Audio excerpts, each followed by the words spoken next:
Euh, Bonjour à tous, donc nous allons voir maintenant le rôle des composants sur le système frigorifique de la climatisation, avec un cycle purement théorique.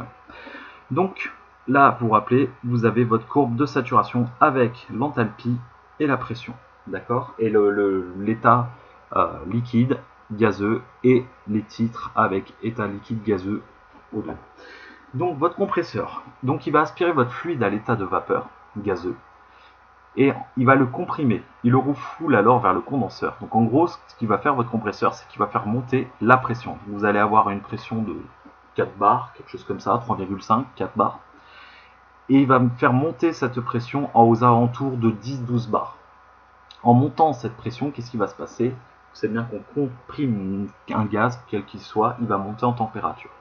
Donc le but, ça va être tout simplement, hop, de monter la pression. Mais du coup, il va monter en température. Ça, si on pouvait l'éviter, ça serait génial, mais on ne sait pas faire. Voilà, donc on ne sait pas baisser la température lors de sa transformation. Mais votre fluide, par contre, là, il reste encore à l'état gazeux. On est d'accord? Voilà. Ensuite, qu'est-ce qui va se passer? Vous allez avoir un condenseur. Le condenseur, c'est ce que je vous expliquais, je crois, dans la première ou la deuxième vidéo. Lui, son but, tout simplement, ça va être de jouer là-dessus.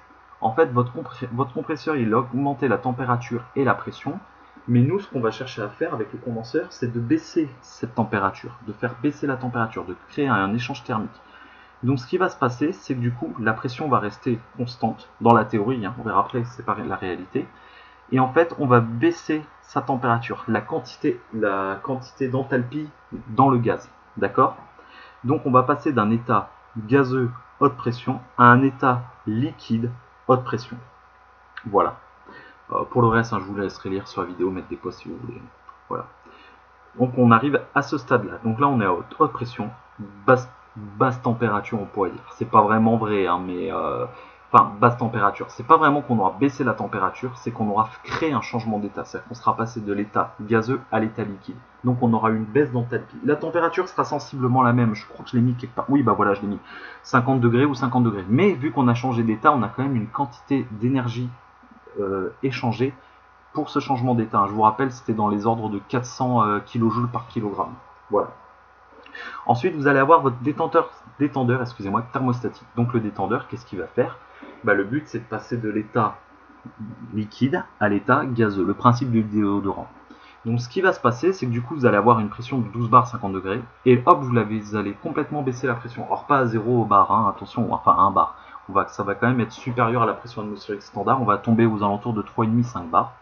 Et du coup, qu'est-ce qui va se passer? La température, elle va baisser à 5 degrés à peu près. Alors que nous, quand on avait commencé ici, je vous rappelle qu'on était, si je dis pas de bêtises, à 50 degrés quand on avait été comprimé par les compresseurs.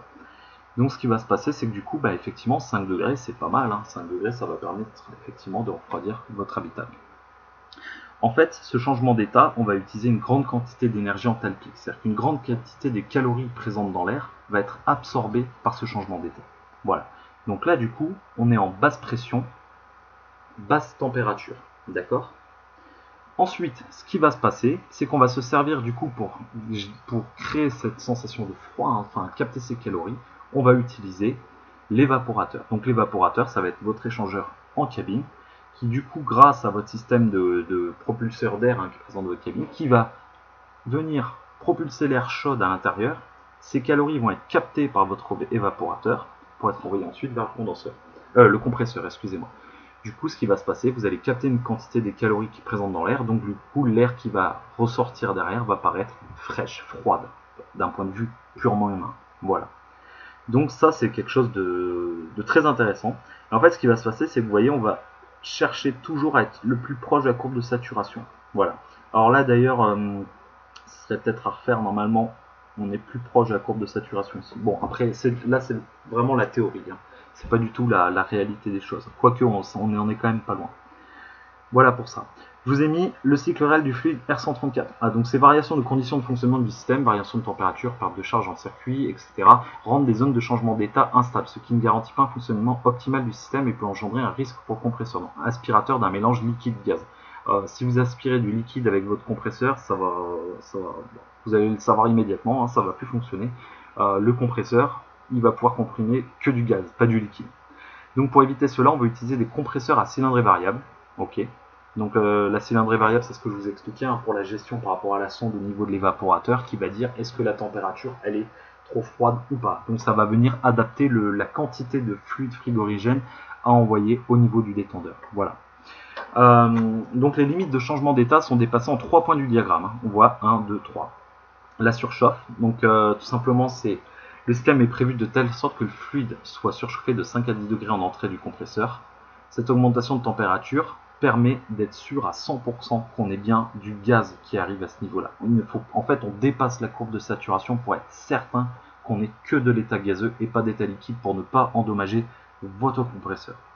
Ensuite, on a la désurchauffe. Donc en entrée du condenseur, la phase de désurchauffe constitue à refroidir le fluide de 80 à 50 degrés avant le changement d'état. Donc en gros, là effectivement, en fait, on aura augmenté de température. On sera plus à 50 degrés comme dans la théorie, mais on sera plutôt à 80 degrés, ce qui est quand même pas négligeable. Donc par rapport à votre schéma qui est ici, en fait, on dépasse largement à droite. Mais tout ça, c'est choisi, c'est technologiquement pour optimiser le fonctionnement de votre système, être sûr de ne pas générer des pannes. Voilà. Et ensuite, on a le sous-refroidissement. Le sous-refroidissement de 50 à 45 degrés garantit un fluide 100% liquide en sortie du condenseur, ce qui améliore l'efficacité du système et permet l'installation du filtre réservoir avec ou sans voyant de liquide.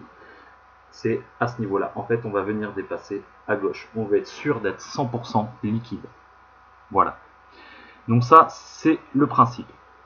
Ensuite, vous avez votre cycle réel qui est en ABCD. Donc vous voyez bien qu'on vient effleurer la courbe de saturation, d'accord? La courbe de saturation qui est très élancée, hein, vous pouvez voir qui est ici. Donc là c'est l'état liquide, hein, L liquide, LV liquide vapeur et V vapeur, on est d'accord? Ça c'est les courbes de température, hein.